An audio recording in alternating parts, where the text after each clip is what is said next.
Hi and welcome back to the channel. Thank you so much for clicking into this video. So in this video, I'm going to teach you how you can merge multiple Excel files into a one file. Make sure that you stay until the very end of this video so you won't miss an important step or information. And without further ado, let's get on it. So the process that I'm going to show you is how you can merge two Excel files into one by copying sheets. So these are the steps on how you can do that. So first, just open the workbooks you wish to combine, and then select the worksheets in the source workbook that you want to copy on the main workbook.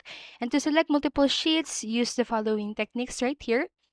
So to select adjacent sheets, click onto the first sheet tab that you want to copy and press and hold the shift key and then click on to the last sheet tab. So this will select all worksheets in between, and to select non-adjacent sheets, just hold control key and click on each sheet tab individually. And with all worksheets selected, just right click on any of the selected tabs and then click move or copy.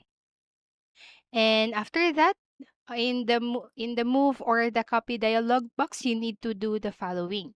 So from the move selected sheets to book drop down list, select the target workbook into which you want to merge other files. So specify where exactly the copied sheets tabs or sheet tabs should be inserted. In our case, we choose we choose the move to end option. So as you can see here in the photo, and select the create a copy. So right here, box if you want the original worksheets to remain in the source file, and click OK to finish merging the file or finish the merge process. So the screenshot right here, it shows the result. Sheets from two Excel files combined into one.